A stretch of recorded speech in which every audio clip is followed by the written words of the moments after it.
April 3, 2026, Good Friday. An F-15E Strike Eagle from the 494th Fighter Squadron, RAF Lakenheath, is flying a combat mission over southwestern Iran. It's nighttime.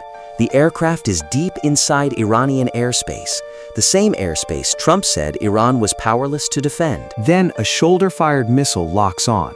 The crew has seconds. Both men eject. The aircraft is gone. They're falling into Iranian territory, alone, in the dark, behind enemy lines. The pilot is located and extracted within 6 hours. Dangerous, but done. The weapons officer, a colonel, is nowhere to be found. He landed far from the pilot, in the Zagros Mountains, in complete darkness, armed with nothing but a pistol. Iran launches an immediate nationwide manhunt. IRGC forces flood the mountains.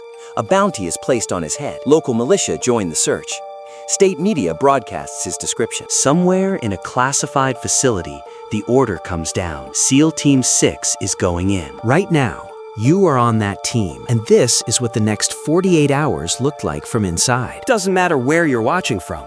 Drop a comment, tell me where you are. Hit subscribe, turn on the bell, hit like, because this series doesn't stop. Now take a breath, because right now, you are a SEAL Team 6 operator, and the mission brief just started. The colonel didn't wait to be found. The moment he hit the ground, he made a decision. He moved away from his landing point, which Iranian forces would search first, into the mountains. He climbed 7,000 feet up a ridgeline in the Zagros Mountains, in the dark, with a sprained ankle, with a pistol, with nothing else. At the top, he found a crevice in the rock.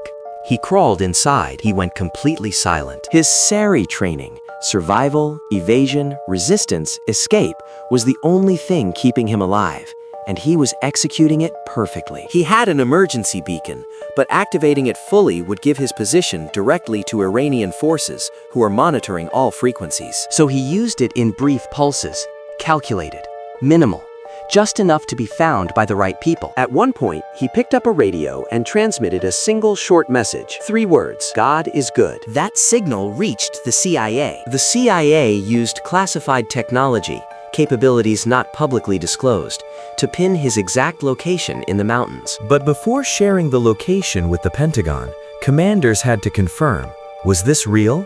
Or was it an Iranian trap? A fake signal designed to lure American rescue forces into an ambush. Intelligence analysts worked through the night to verify the signal. Every data point checked, every possibility considered. Simultaneously, the CIA launched a deception operation inside Iran. False information was fed through Iranian media channels. The colonel had already been rescued. It bought him time. The CIA also activated what they call unconventional assisted recovery, quietly contacting civilians in the region willing to assist American forces. The area broadly opposed the Iranian regime. Not everyone was the enemy. Finally, the signal was confirmed genuine. The Pentagon was notified, and the Pentagon called SEAL Team 6. You are in the brief now. The room is classified. The map is on the table. The colonel's location is marked. The terrain is hostile. Iranian ground forces are within kilometers and closing by the hour. The rescue force, approximately 100 special operations personnel. SEAL Team 6 leads the ground element. Delta Force and Army Rangers on standby. The 160th Special Operations Aviation Regiment, Night Stalkers, will fly you in. Above you, 155 aircraft, fighter jets, bombers, AC-130 gunships, MQ-9 Reaper drones, aerial refueling tankers, surveillance platforms, and Israeli warplanes coordinating from outside Iranian airspace. Israel postponed its own planned airstrikes on Iran that night, specifically to avoid interfering with your operation. The coordination between American and Israeli forces on this mission was described as unprecedented. A forward airstrip has been pre-established inside Iran, approximately 200 miles deep in Iranian territory near Isfahan.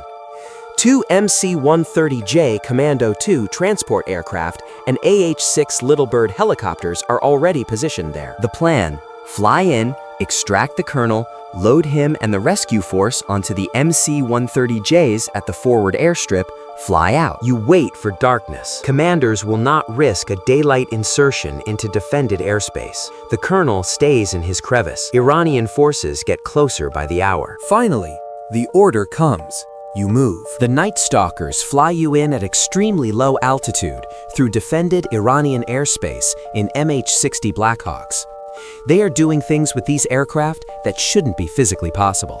2 of the Blackhawks take hits from Iranian fire during the operation. They keep flying. Overhead, MQ-9 Reaper drones scan continuously. Iranian military convoys that get too close to the colonel's position are engaged with precision strikes. American and Israeli warplanes bomb mountain approach routes, creating a temporary no-go zone. Iranian Brigadier General Masoud Zareh, commander of the Iranian Army Air Defense College, the man whose unit shot down the F-15E, is killed in one of those airstrikes. 3 IRGC personnel are also killed during the operation. The region the colonel is hiding in broadly opposes the regime. No direct ground engagement happens at the extraction point. Your helicopter touches down on the mountain. You move through the dark, rocky terrain toward the crevice. You find him more than 28 hours after he ejected, hidden in a crack in the rock, 7,000 feet above the valley floor, wounded, exhausted, sprained ankle, still holding his pistol. He is alive. He did everything right. You get him up, you move to the helicopter, you fly to the forward airstrip. Then the plan breaks. The 2 MC-130J transport aircraft are stuck. Their wheels have sunk into the sandy makeshift airstrip. They cannot generate enough thrust to break free. Every attempt fails. For hours, the ground teams work, digging, pushing, everything possible. The aircraft will not move. The rescue force is deep inside Iran. The colonel is wounded. Iranian forces know something is happening. Replacement aircraft are called in. More aircraft fly through defended Iranian airspace under fire to reach the stranded rescue force. The operation has now lasted 7 hours on the ground inside Iran. The colonel and the rescue force are loaded onto the replacement aircraft. Everyone gets out. Before the last American leaves Iranian soil, the order comes: destroy everything. 2 MC-130J Commando 2 aircraft, each worth over $100 million. 4 MH-6 and AH-6 Special Operations helicopters, all of it destroyed on the ground by American forces. The same doctrine as Abbottabad in 2011. Hardware is expendable. Classified technology does not fall into enemy hands. Not ever. The aircraft carrying the colonel clears Iranian airspace. Destination, Kuwait. On April 6th, just after 2 a.m., President Trump posts on Truth Social 2 words: "We got him." My fellow Americans, over the past several hours, the United States military pulled off one of the most daring search and rescue operations in U.S. history. No American servicemen killed. No American servicemen captured. One colonel, seriously wounded but alive, coming home. Israel's Prime Minister Netanyahu calls it a perfectly executed American mission. He confirms Israel's intelligence and tactical support played a role. Iran's state media claims American aircraft were destroyed during the operation. That part is true, because American forces destroyed them deliberately. Senior military officials describe it as one of the most challenging combat search and rescue missions ever conducted. The terrain, the hostile pursuit, the post-recovery complications. 155 aircraft, 100 special operators on the ground, CIA deception operations, Israeli coordination, 7 hours inside hostile Iranian territory, 2 destroyed transport aircraft, 4 destroyed helicopters, 2 damaged Blackhawks. All of it for one man. That's not a strategy. That's a doctrine. That's a promise. We leave no one behind.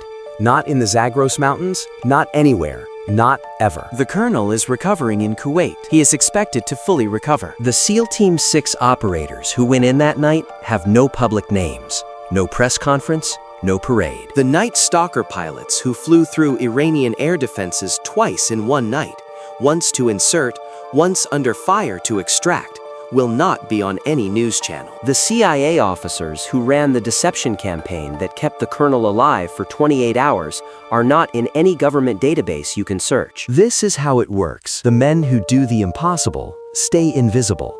The mission becomes history. The names stay classified. 46 years ago, Operation Eagle Claw failed in this same country. 8 Americans died. The rescue collapsed in the Iranian desert. That failure built the special operations community that exists today. SEAL Team 6 was created directly because of that failure. And 46 years later, they went back into Iran and brought every single American home. If this video hit you somewhere deep, Smash that like button right now. Subscribe, turn on notifications, drop a comment, tell me where you're watching from, and tell me which unit do you want to see next. Stay ready. See you next time.